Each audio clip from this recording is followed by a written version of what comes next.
What do you think you know about horror?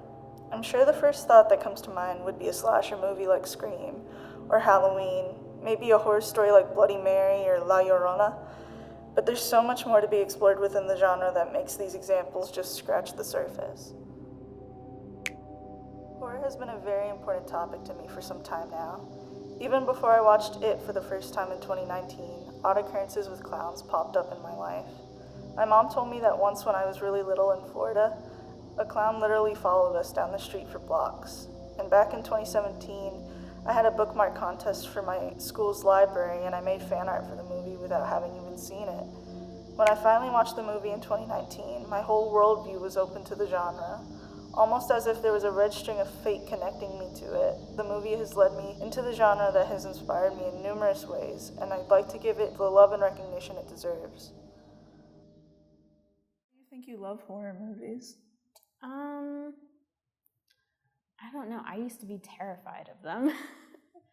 But I think maybe it's because I've grown more, so I understand it. Many big screen horror movies surprisingly fall under the radar. As mentioned before, there are iconic names on the scene such as Friday the 13th or The Exorcist, but these just touch the surface of what horror could be with supernatural demons or slashers. There are many other subgenres that have begun to grow in popularity nowadays that manage to show the different faces of horror. Psychological, found footage, folk, and art house are just some genres I'd like to introduce.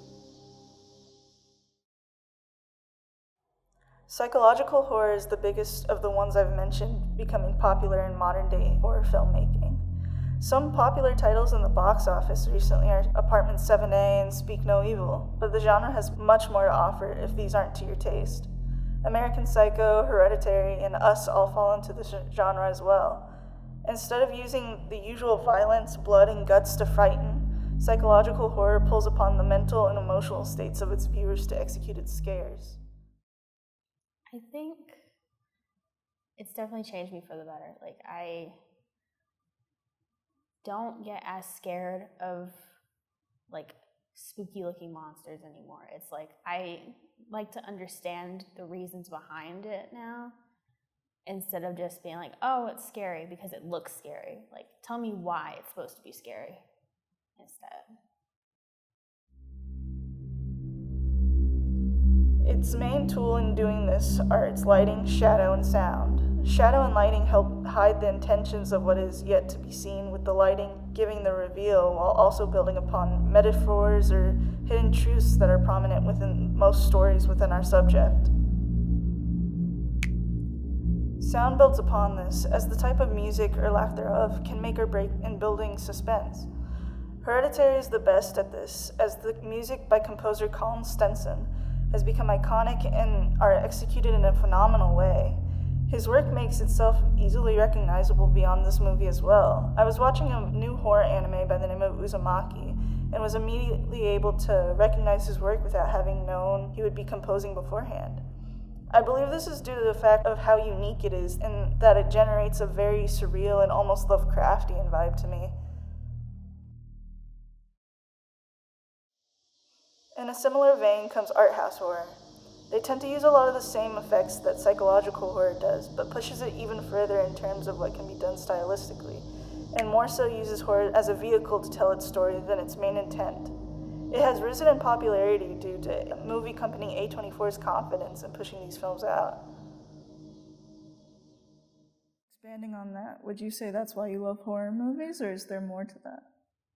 I think so. I think that's the reason I like it, because kind of like music, it's like an extreme way for people to convey messages, and it's not easily digestible, but I guess for me it is, because like sitting and watching someone talk for long periods of time is distracting, so watching a horror movie you can be engaged in, it makes you like think about things more. So most of the horror within this genre also explores more diverse themes that others tend to draw away from. I Saw the TV Glow explores themes of identity in a broad sense, but also most notably with LGBT tones behind it. The Babadook explores motherhood and the negative sides to that life that may not be easily conveyed within another genre. It's wonderful to see it on the rise and getting the recognition it deserves, with films under this genre becoming household names too, such as Suspiria, Donnie Darko, and even animation such as Perfect Blue. Crossing over into a much more narrow genre, folk horror has seen a small growth in popularity in the 21st century, with works such as The Witch and Midsummer gaining much more traction. These works don't rely on the evil hiding in the dark, and most of the time do quite the opposite, with having them be in broad daylight. Folk horror draws upon these themes from folklore and beliefs of the people's actions rather than supernatural entities themselves, and often give us an outsider look to experience the films through. I feel like I like that it takes you out of the present moment and it kind of forces you into the world of the story. Especially when you watch it in theaters, it's really fun because you're like in there with the characters and you're experiencing everything that they're experiencing, and it kind of gets like your blood pumping, it gets your adrenaline moving, and you're kind of just like, oh my gosh, what if this happened in real life? Or sometimes it does happen in real life, and I'm kind of just there experiencing it, and I'm like, oh, I gotta think about things for a second, because sometimes it takes you out and makes you think about things in a different, more extreme way, but it like affects like your perception of things. This genre also encourages exploration into other countries to find even more stories. Southeast Asian regions such as Indonesia and Thailand have much more prominent folk beliefs that are easy to draw upon, especially to a Westerner. Finally, one of the main inspirations to our modern-day online horror is found footage.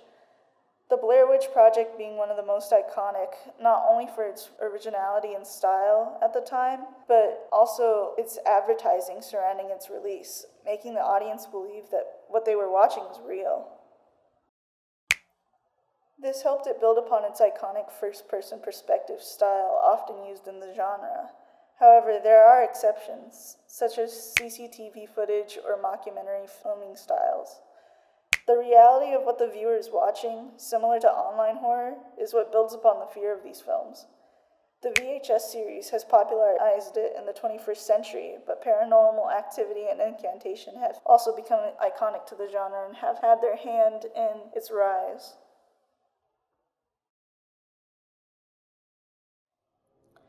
The last horror movie I saw was The Substance.